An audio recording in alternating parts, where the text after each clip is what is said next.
Good afternoon, League of Lads. This is the first Power Rankings video in a while, but I had to do one before the postseason started, just to see where everybody sits currently, in my view.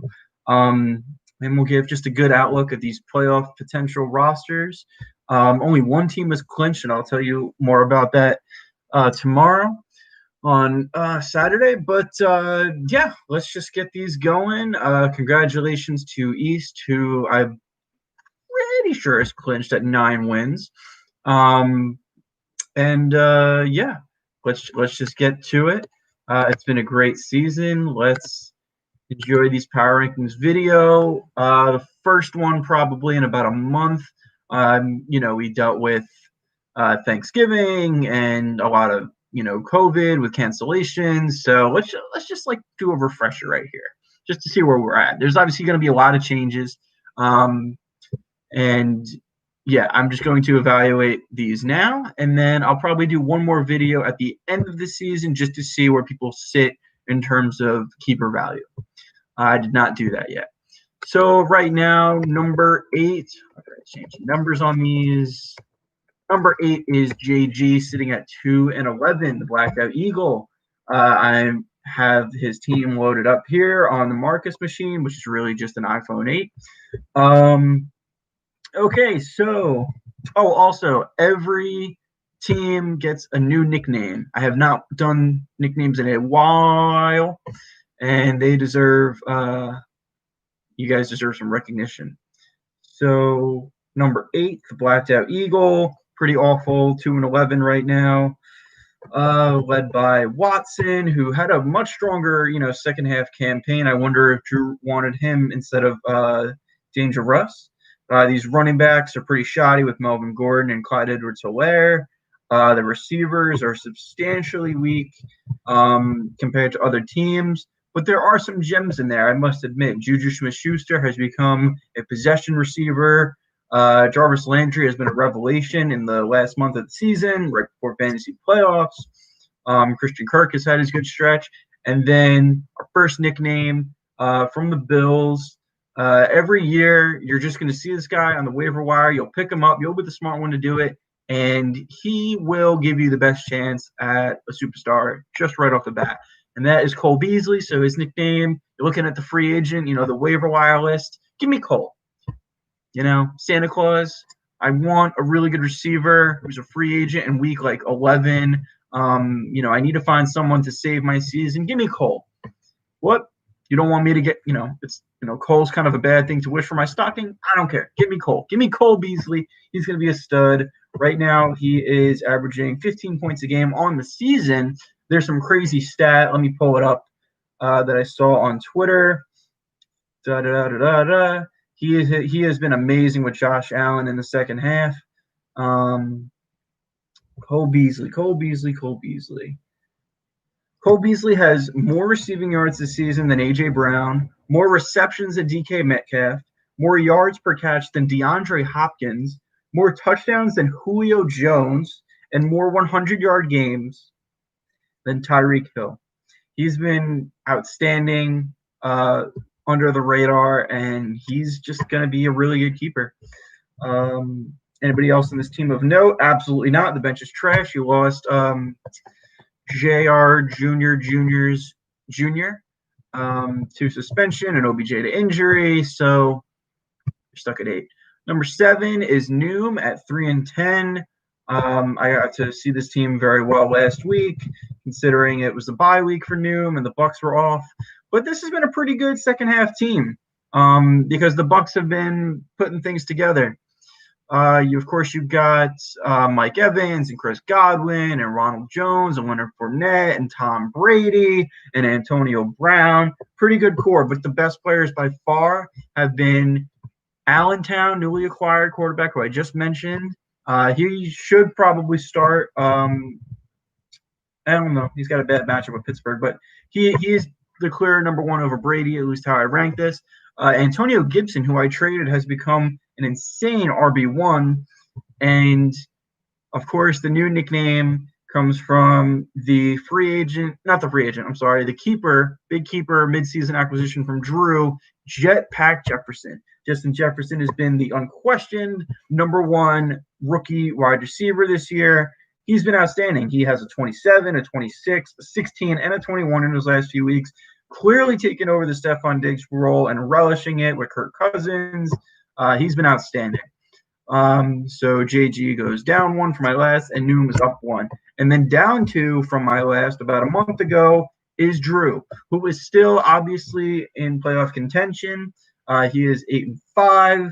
I just think that this team has been pretty unlucky with injuries to Christian McCaffrey, to Josh Jacob Jingleheimer Schmidt, to Michael Thomas. And George Kittle, of course. So it's just been hard looking at this team in the second half, despite, they're still winning. Danger Russ, of course, has not been the same in the second half. And they're starting to run the ball a lot more with Carson back. Aaron Jones taking a sort of a back seat to Aaron Rodgers, just completely going off. DJ Chark is inconsistent. Tyler Boyd loses value with Joe Burrow out. Eric Ebron is sort of the new tight end for the struggling Evan Ingram. Jamal Williams isn't starting anymore. Mike Davis hasn't been the same as the first half. But I must give credit to the guy who's been unstoppable the past few weeks, and that's good feeling Adam Thielen. You see him in your lineup despite all the controversy with injuries and players being inconsistent. This guy will just be a flat-out stud for you. Watch out for him. Drew has to be happy with him and his performance. He was a pretty high pick this year, so he won't be keeper eligible, but I'm sure he's going to be a favorite for Drew in years to come. In his last few games, a 21, a 32, and a 20, he's been on fire. He's had more games with 20 points than he has below 14 points. That's outstanding. That's a clear-cut number one receiver. And then number 5 up one is East. And, we're talking about injuries and, poor second halves. This has definitely been it. He has not been as dominant of a team as he once was, but he is still in first place. I will give him credit at 9-4. It seems like Aaron Rodgers, Midnight Mistress, is the man. He's the only quarterback on the roster, and you traded Allentown. He's been outstanding. And then you got Austin Eckler back, who's been pretty good. And you've got Mini USA, who's been all right with Andy Dalton coming back. Nothing else really of substance. Zeke Elliott clearly missing. Dak Prescott, Cooper Kupp. They're starting to run the ball a ton, and that offense is just inconsistent. He actually scored his first touchdown today, yet last night. I think the first one since week 4. So that's pretty bad, considering a guy who can really get in the end zone a lot and put up big games. The Hurt Lockett, I suppose, has been okay. You like Brandon Cooks, you like Devontae Parker with the injuries going on their teams. You hate that DJ Moore is going down. You hate that Jamison Crowder's fallen off. You hate that Raheem Mostert hasn't been as dominant as he was.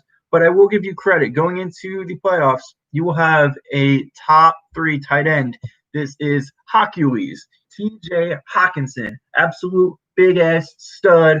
I called him out a few weeks ago or a few months ago saying that he was going to be a surefire number 1 tight end at some point, and he is it now. He's the clear-cut number 1 guy. He's been the most consistent. So coming into the fantasy playoffs, which you're going to be in, bearing any craziness under my impression, you will have a talented team that might be hurt just because they are on just not good teams right now offensively, like Dallas, like Seattle, like Houston, and Miami's kind of up in the air, and San Francisco, and of course the Panthers. So I don't know if you're going to be as dominant as you were in the middle of the season, but in the playoffs, count on Aaron Rodgers, count on Austin Eckler being healthy still and dominating, and count on your receivers who just need to put up low-end number 1 receiver numbers or high-end 2 numbers. If they drop a goose egg, or if they drop some just duds, you're going to see yourself out. You are very receiver-oriented, which is high risk, high reward. And then number 4, down 2, eliminated from playoff contention is Zach. I do think that this is a playoff caliber team still, and he should too, because you got Murray 30, you got DeAndre Swift, who's been a second half stud. You got Rico, who's been the best receiver outside of Devontae Adams this year. You got A.J. Brown. You got Allen Robinson. Those are 3 probably number 1 receivers in fantasy. I mean, in a like a 12-team league, let's not get crazy. And then, T. Higgins has been not as great with Joe Burrow out. Man, that's affected everybody. Am I right? The bench is extremely weak. But,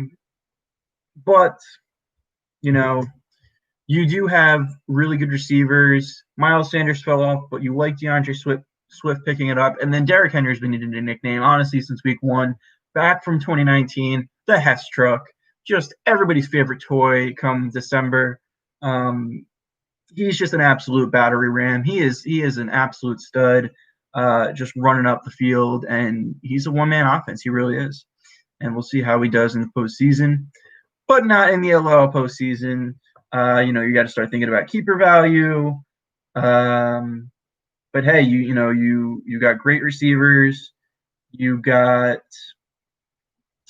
some nice young running backs like J.K. Dobbins and DeAndre Swift, and let's see if Ty Johnson develops into a 2,000-yard runner. Who knows?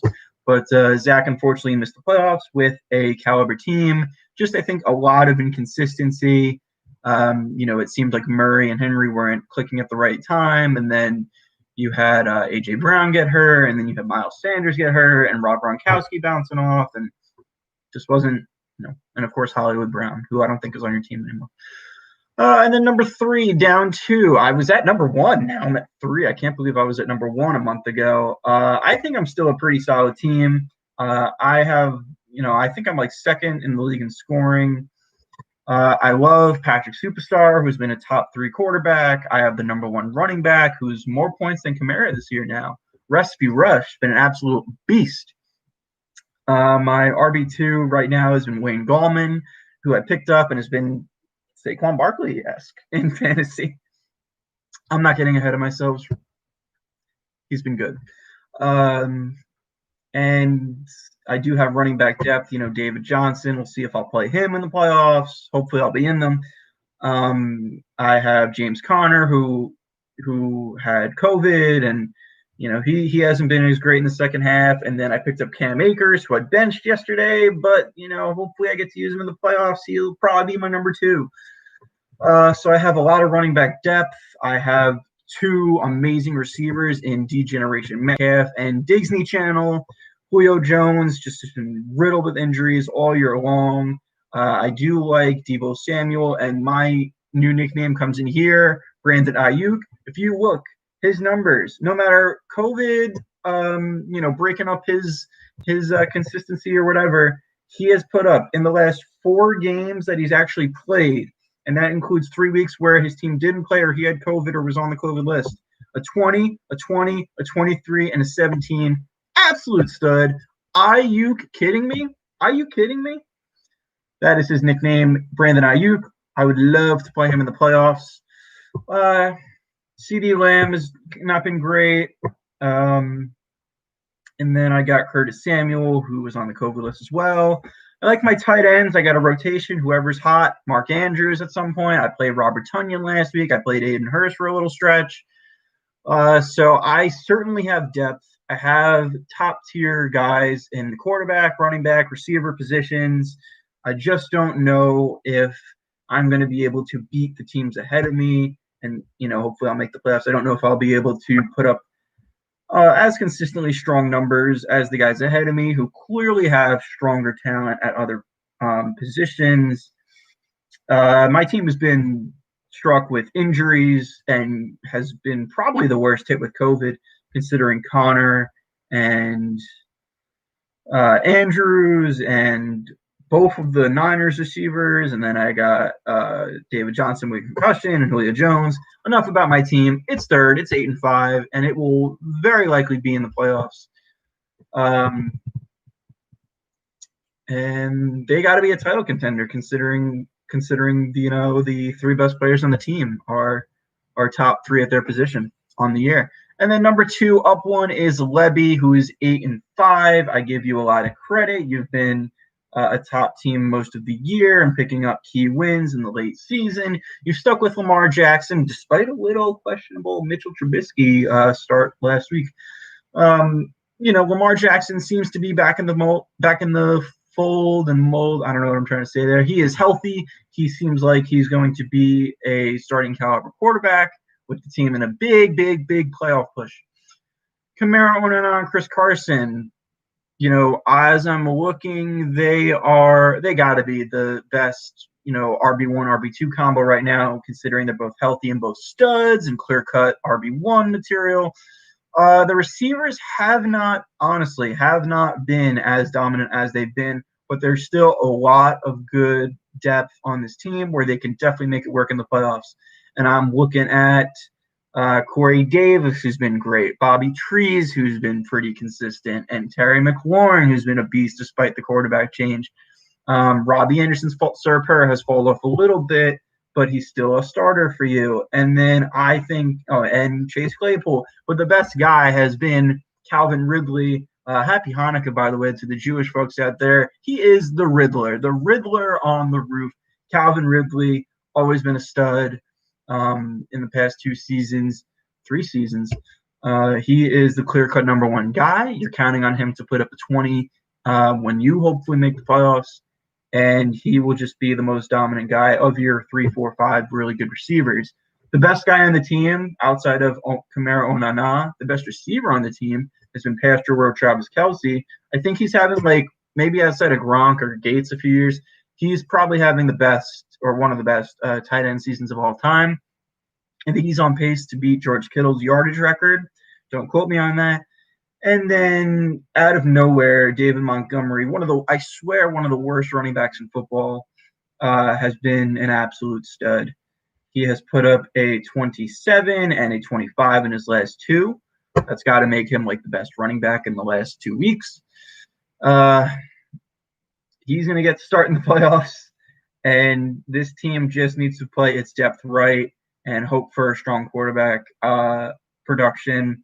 They'll be fine. They're clearly a title contender, although they're not the favorite, up 4. And you cannot believe that it is the middle of December, and despite all the trades that have gone on, that number 1 is the back-to-back reigning champ, Jared Vasta, the 8-5 silent mango. Failure on all of us for letting this shit happen again. He's led by a goddamn rookie quarterback, Justin Herbert. He missed a ton of time with Nick Chubb hurt, Chubb-Dub. But he's back and he's healthy. He's got fucking Myles Gaskin, who thought a Dolphins running back would be relevant in 2020. He's been great. And then, I truly apologize for giving – hi, Benny. I truly apologize for giving myself or Zach or Chris the best receiving core title at any point in the season. I am so sorry, Jared. These guys have been outstanding, phenomenal. The Addy – putting up an average of 26. Keenan Allen, the sharp key, has been really great. He's top 5. And then DeAndre Hopkins, not top 5 on the year, but clearly top 5 in talent and skill and production, whatever. Those guys scare the living shit out of me. I would not want to – you're hopefully making the playoffs too, because it would be a shame if this team didn't. I can't believe that it would come down to this. But – these receivers scare the living shit out of me, and you got to be comfortable having them. And then, obviously, coming off the 45 last week is Waller Green, the tight end, who is outside of Kelce, easily the best tight end right now, giving you a lot of consistency. I've named a bunch of running backs, and I've still forgotten to name highway robbery James Robinson, who was picked up the first week of the fucking season. God damn you, Jared. You're going to get an insane keeper running back once again. And I cannot believe how good Deontay Johnson's been. Ben is throwing the ball so fucking much in Pittsburgh. It's disgusting. And he's got 13, 14, 15, 16, 17 target games coming his way. I hope you play him down this critical stretch. And you could see yourself with a championship because you have the greatest receivers in the league, bar none. Really solid running backs, despite no fantasy superstar. And then hopefully Justin Herbert doesn't have a dud because I don't know how you bench him over Kirk Cousins, despite how good Cousins has been. I think Herbert's your guy. And at 8-5, we'll see, with the playoff scenario, if he'll be in it. Um, if you don't, we would all go ballistic in celebration that we'll have a new champion.